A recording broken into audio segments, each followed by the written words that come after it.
प्रस्तुत कथा पूर्णपणे काल्पनिक असून ह्याचा कोणाच्याही व्यक्तिगत जीवनाशी कसलाही संबंध नाही.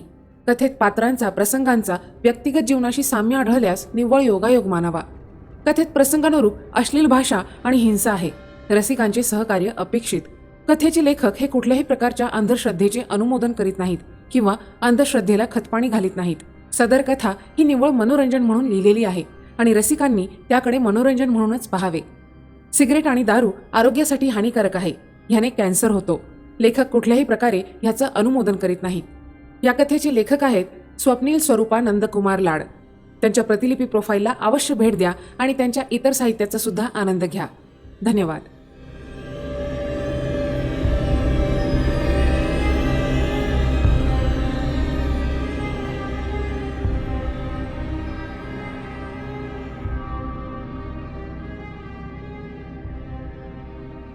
प्रस्तुत करीत आहोत चांद्रप्रभा कथेचा 7वा भाग, श्रीफळ.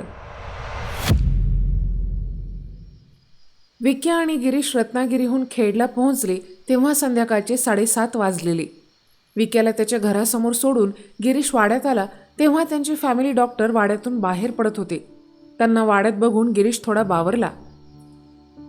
काळजीचं काही कारण नाही. काही रिपोर्ट्स करावे लागतील. आता तरी ठीक आहेत.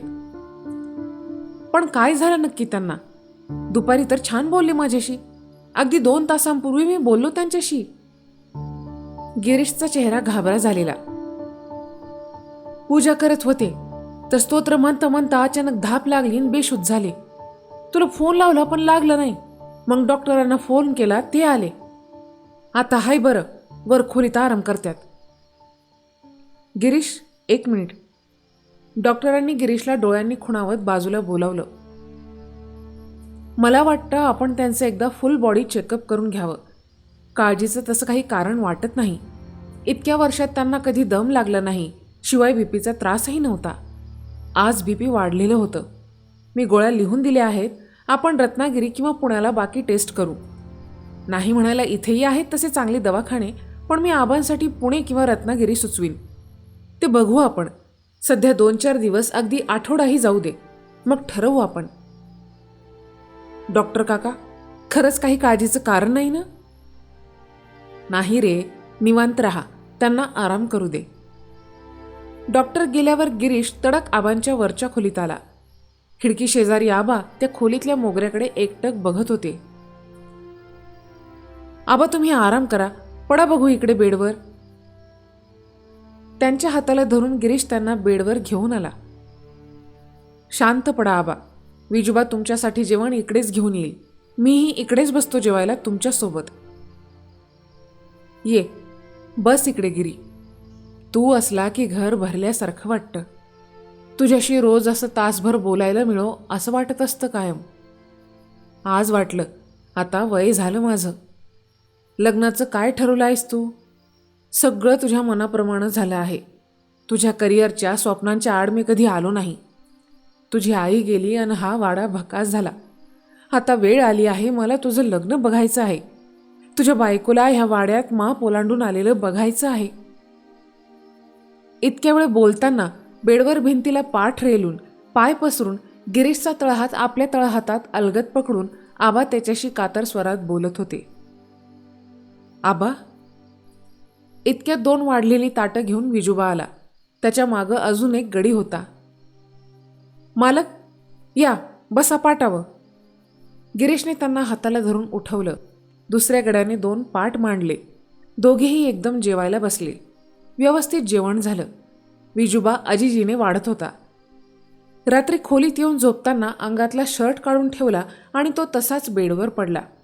खूप वेळ विचार करत होता आणि तशीच त्याला झोप लागली. झोपेत परत काहीतरी विचित्र दिसायला सुरुवात झाली. तेच एक मोगऱ्याचं फूल, रक्ताळलेली पावलं, तडतडणारा आरसा आणि अचानक आपण खूप खोल कुठेतरी पडतोय. त्यानं झोपेतच हाताने काहीतरी धरायचा प्रयत्न केला पण तो पडतच होता. अचानक थांबला. हाताच्या दंडाला काहीतरी ओरखडल्यासारखं झालं आणि ठेचकाळला. जाग आली तेव्हा घामाने पूर्ण भिजलेला. गळ्यात बघतोय तर रुद्राक्ष नव्हतं. मग हा झोपताना शर्ट काढला त्याबरोबर ते सुद्धा निघालं. त्याला कळलंच नव्हतं. दंडाला हात लावला तर काहीतरी ओलं जाणवलं. हाताने बघितलं तर बोटांना रक्त.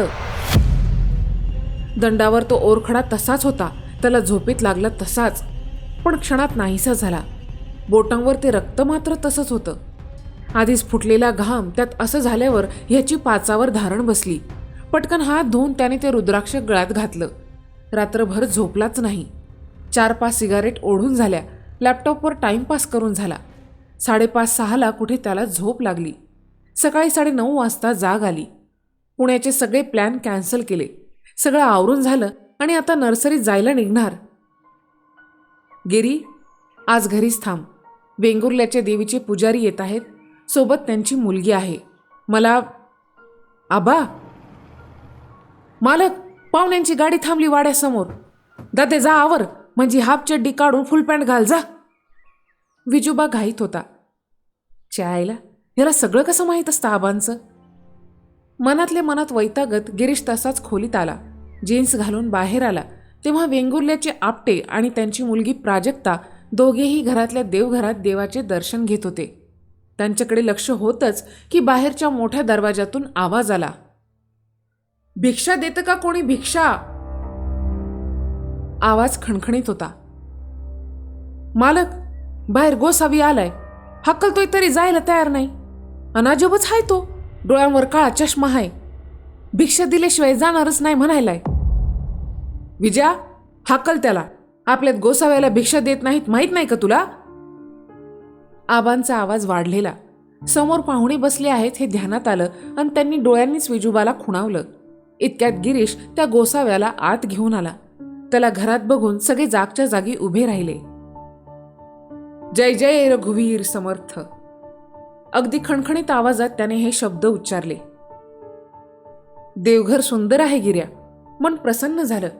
पण देवघरात कुलदेवीचा टाक नाही, फोटो नाही, तेही इतक्या जुन्या देवघरात. देवघराच्या बाहेर येऊन त्याने खांद्यावर असलेली झोळी आणि काळा एव्हिएटर गिरीशच्या हातात दिला. बांधलेली जटा सोडून केस मोकळे केले. श्रीराम. गिर्या, मला फक्त एक नारळ दे, तेही तुझ्या हातानं. तीच माझी भिक्षा. अमोघ, थोड्या वेळाने जेवायची वेळ होईल, जेवून जाशील. नाही, ह्या घरात देवीचा आदिशक्तीचा वास नाही. इथे मी फक्त श्रीफळच घेऊ शकतो.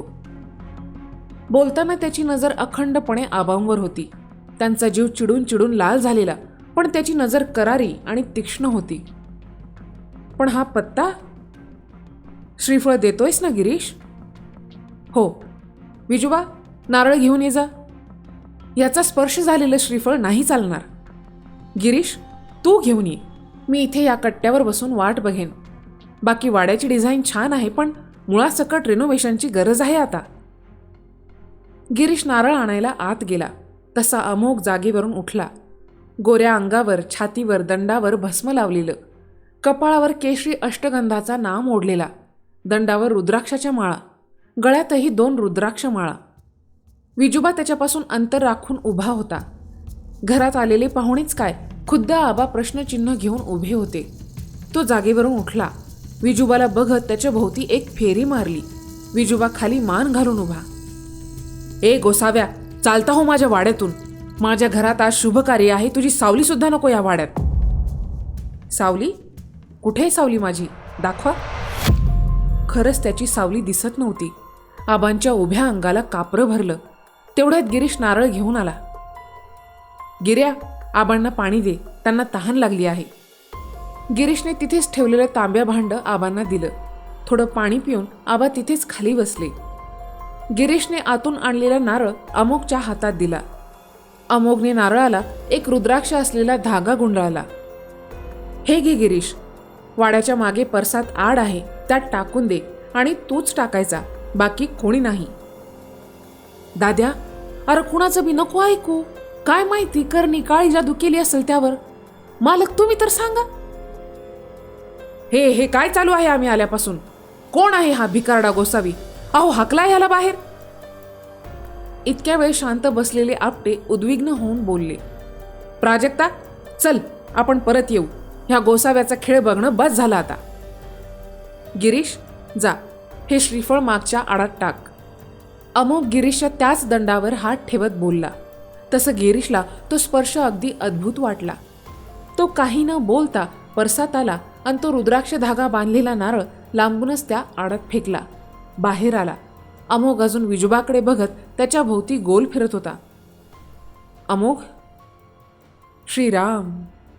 गिरीश, श्रीफळ पावेल तुला. लक्षात असू दे, जे ऐकलं आहेस ते खरं आहे की जे नजरेला दिसलं ते खरं आहे. कर्म आणि धर्म कुणाचे चुकले नाहीत आणि चुकणारही नाहीत. येतो मी.